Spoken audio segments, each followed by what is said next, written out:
El Ministerio de Salud lanzó una nueva campaña de prevención del VIH-Sida, poniendo énfasis en la detección del virus. El eslogan es: lo único mortal del VIH es no saber que lo tienes. Hasta el examen a tiempo. La autoridad sanitaria está llamando a la ciudadanía a practicarse el test de ELISA y utilizar mecanismos de prevención. Queremos conocer más de esta campaña. Para eso está aquí en el estudio el subsecretario de Salud Pública, Jorge Díaz. Subsecretario, gracias por venir. ¿Cómo le va? Muy buenas tardes. Sí, muchas gracias también por invitarnos.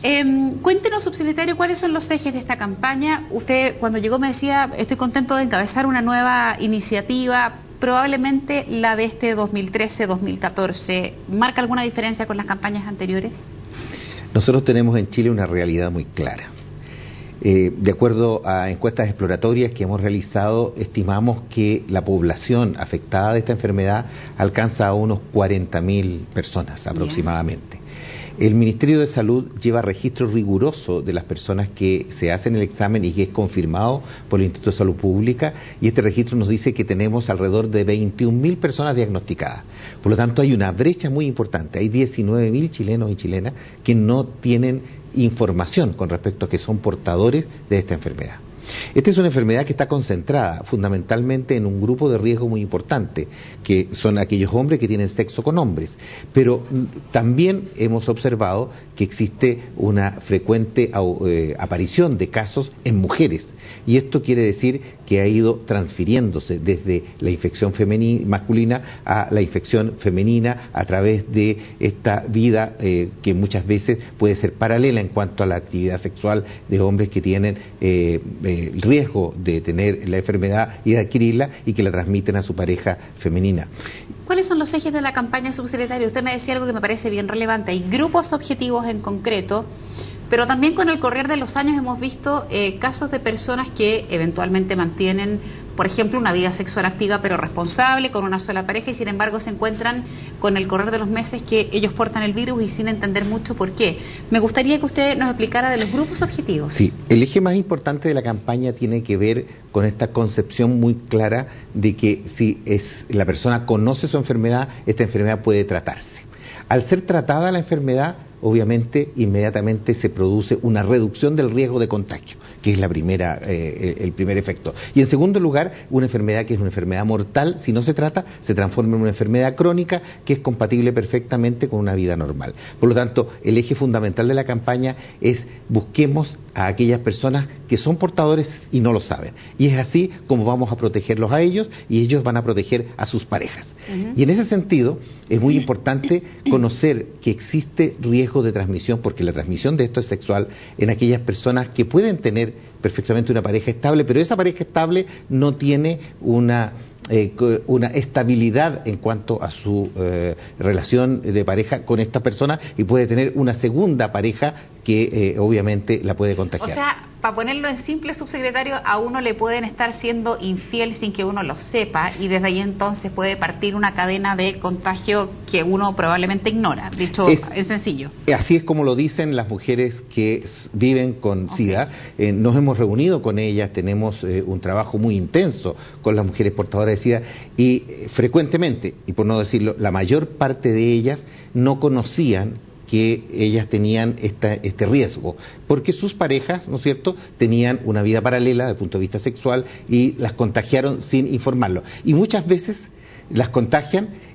se descubre la enfermedad en la mujer, porque durante un control de embarazo, por ejemplo, se les hace obligatoriamente el examen y aparece el diagnóstico, o la mujer hace una enfermedad secundaria, como por ejemplo una neumonía atípica, y se le hace el examen y desde ahí parte. Ese es el caso índice. Y ahí vamos a decir: ¿y usted con quién tiene vida sexual? Con mi pareja, mi esposo. Vamos a examinar a su pareja y obviamente ahí aparece la realidad de que esta persona fue contagiada en un momento anterior. Subsecretario, ¿qué atribuye la falta de interés por realizarse ese examen? ¿Es que parece que la población peca de segura respecto de su propia conducta sexual? ¿Hay alguna reflexión que hayan hecho desde el Ministerio de por qué la gente rehace a hacerse el examen? Se ha estudiado en forma específica la razón. Y la razón, lo que sale de los grupos de estudio, es el temor, el miedo. La palabra que más se repite cuando se hacen encuestas en relación con esto es: me da susto, me da temor, tengo miedo a conocer la realidad, a pesar de que la persona conoce que tiene una condición de riesgo o que tiene prácticas de riesgo. Y eso es el elemento fundamental en esta enfermedad, que es una enfermedad que tiene una connotación social que es ominosa. Por lo tanto, obviamente, las personas les da susto, les da temor el exponer su situación desde el punto de vista sanitario. Nosotros le aseguramos a cada una de las personas que accede a este examen la absoluta confidencialidad. La ley establece claramente la absoluta confidencialidad. Por lo tanto, el llamado es a saltarse el temor. Lo único que produce daño aquí es no conocer la realidad. Y por lo tanto, este es un examen que debería pasar a concluir y a tomarse como un examen habitual dentro de la batería de exámenes que todos nosotros hacemos. ¿Por qué no ha ocurrido, subsecretario? Debido probablemente a que los costos asociados son muy altos. Probablemente uno, cuando se va a hacer un chequeo médico, el doctor a uno le da una serie de antecedentes que son, o exámenes que son bastante típicos. Y sin embargo, si es que hay una preocupación importante, ¿por qué no se ha avanzado en incluir el test ELISA en esa batería de exámenes que resulta ser muy habitual? Sí, esto es la enfermedad, el VIH, está cubierta por el auge. Correcto. Es una enfermedad que tiene cobertura 100% efectiva, tenemos tratamiento absolutamente gratuito y en el caso del sistema público el examen es absolutamente gratuito porque está considerado dentro de los exámenes que se deben realizar, ¿no es cierto?, bajo la cobertura de el auge. En el sistema privado también tiene cobertura este examen y el copago tampoco es un copago que sea muy significativo en relación con el costo total del examen. Este es un examen que está al acceso de la población.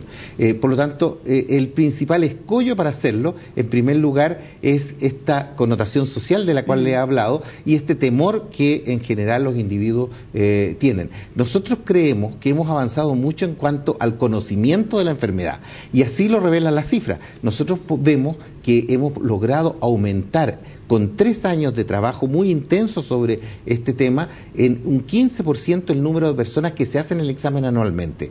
Nosotros hacíamos alrededor de 670.000 exámenes en el año y en este minuto, el año recién pasado, superamos los 700.000 exámenes. Y eso habla de que las personas han ido tomando conciencia, hay cultura, hay educación. Por lo tanto, lo que queremos hacer es mantener, ¿no es cierto?, el esfuerzo sobre el conocimiento de este tema y por supuesto ayudado de estas figuras que son muy importantes para la población, que son las que aparecen en la televisión. Sí, hay animadores de televisión, gente del mundo del espectáculo, también actores. Cuando las campañas se realizan con este tipo de personajes que son gente más reconocida por la sociedad, resultan ser más efectivas. Yo recuerdo, por ejemplo, otras campañas del gobierno distintas absolutamente de esta, por ejemplo, de la agresión, de la violencia intrafamiliar, donde también se ocupan rostros muy familiares. ¿Funcionan más este tipo de campañas que si se utilizara una persona cualquiera? Sí, estas campañas son muy bien apreciadas por el público, tienen mucha penetración social y además vemos en el resultado que son efectivas. El hecho de haber aumentado no solamente el número de exámenes, sino que también haber aumentado la positividad dentro de estos exámenes, nos habla que se focalizan muy bien.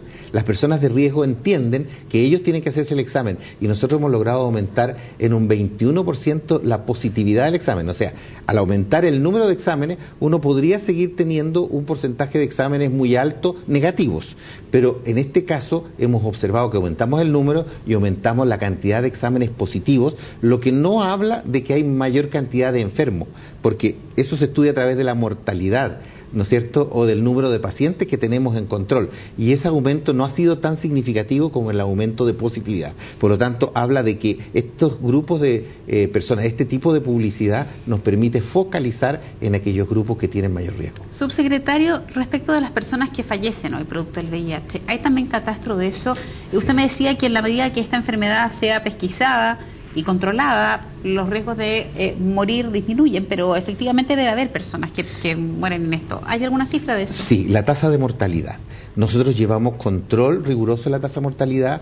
El año 2009 la tasa de mortalidad por VIH estaba alrededor del 6%, estamos hablando por 100.000 habitantes. Las tasas de mortalidad se observan por 100.000 personas. Nosotros hemos estaba alrededor del 3.7%, esa era la cifra exacta. La tasa de mortalidad del año 2009 en estos momentos está en 2.7%, lo que habla de que se ha reducido un punto la tasa de mortalidad en un periodo de 4 años, lo que es muy importante porque el acceso al examen es el que produce esta reducción importante de la tasa de mortalidad. Sí, estamos hablando que es relevante hacerse el test. Me parece también importante que los televidentes sepan cuál es el conducto que se sigue si es que alguien efectivamente quisiera acceder a ese examen. Ejemplo, voy donde el doctor y le pido la misma orden de examen que le pediría a cualquiera, desde un perfil bioquímico, una muestra de orina o algo así, o voy directo a un laboratorio y lo pido para que nuestros televidentes también tengan esa información.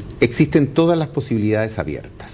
En un control rutinario con el médico, uno le puede pedir al médico, lo ideal es que el médico te lo sugiera, como un elemento habitual, preventivo, ¿no es cierto? Y el examen es un examen más de una batería de exámenes. El otro posibilidad es dirigirse a un laboratorio y decirle, mire, yo quiero hacerme el examen. El tecnólogo médico puede eventualmente hacer el examen a petición de una persona que se dirige a este laboratorio. Y en los controles habituales, por ejemplo, en el caso de la mujer embarazada, está incorporado dentro de la batería. Por lo tanto, en este minuto tenemos todas las alternativas abiertas, dispuestas, y hoy en la mañana el subsecretario de redes asistenciales nos ha dicho que el sistema público está preparado para hacer los exámenes que estamos haciendo y muchos más exámenes. Por lo tanto, existe también la posibilidad que el sistema público haga estos exámenes sin restricción en cuanto a volumen. Subsecretario, usted decía algo que también es relevante y dice relación con el financiamiento de la patología que está dentro del auge.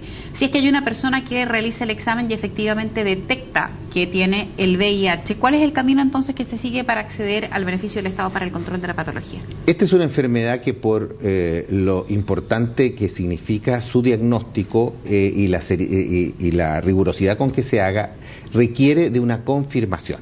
El primer examen que se hace, que es el test de ELISA, es un examen altamente sensible, pero eventualmente puede tener algún falso positivo. Y para eso el laboratorio está obligado a enviar la muestra cuando sale positivo al Instituto de Salud Pública. El Instituto de Salud Pública realiza un examen de mayor sofisticación donde precisa con un 99.9% de seguridad de que este examen y esta persona tiene un examen positivo o negativo. Frente a esta situación, y una vez confirmado el examen, el médico, por ley, tiene obligación de citar al paciente e informarlo. Esta información que se le da al paciente inmediatamente va seguida de una indicación de terapia. Y esa indicación de terapia la hace el mismo profesional y la derivación a un centro de atención especializado por el mismo profesional para que reciba sus medicamentos en forma gratuita. ¿Cuál es la sobrevida que uno pudiese esperar cuando hay un paciente, subsecretario, que recibe el tratamiento adecuado versus otro que no lo recibe? La diferencia en concreto respecto de el manejo en la calidad de vida, por ejemplo, uno respecto del otro. Bueno, cuando no teníamos triterapia, la sobrevida era muy baja. Habitualmente las mortalidades llegaban al 35% al cabo de 5 años. O sea, era casi seguro morirse por esta enfermedad. En estos momentos las sobrevidas han ido aumentando y la posibilidad de morir es inferior al 2% de los pacientes que son diagnosticados y seguidos a través del tiempo. En una corte seguida durante 3 años, nosotros tenemos mortalidades inferiores al 2%. Por lo tanto, obviamente, y habitualmente aquellos que fallecen son aquellos que son pesquisados tardíamente. Normalmente vemos que este grupo de jóvenes, porque esto fundamentalmente afecta a poblaciones que van entre los 19, 20 años y los 39 años. En el primer grupo, que va entre los 19 años y los 29, nosotros observamos la etapa de enfermedad asintomática. Por lo tanto, si lo pesquisamos allí, estas personas en su totalidad, si hacen el tratamiento como corresponde, van a sobrevivir. En cambio, si lo pesquisamos tardíamente, en la segunda etapa, 8 8 o 10 años después de que la enfermedad se adquirió, obviamente ya la posibilidad de morir es mucho más alta, y por supuesto esta campaña está dirigida fundamentalmente a evitar esto. Y esta campaña vamos a empezar a verla a partir de hoy mismo. Hoy mismo, ¿no es cierto?, los spots publicitarios, algunos elementos como esta chapita, que aprovecho de regalársela porque usted es un rostro de televisión. Gracias. Y también que nos ayude, ¿no es cierto? Es importante dejar claro que los rostros de televisión han aportado con su trabajo sin honorarios específicos por esto, lo han hecho en forma voluntaria y lo han hecho con mucho cariño, y es un tremendo agradecimiento el que tiene el Ministerio con todas las personas que participan en esta campaña. Bien, subsecretario, una buena campaña de información. Muchísimas gracias por haber venido personalmente aquí al estudio CNN a comentarnos de esta campaña. Ojalá que les vaya muy bien y que tenga los resultados que ustedes esperan. Que tengan un buen día, subsecretario. Muchas gracias a ustedes. Gracias.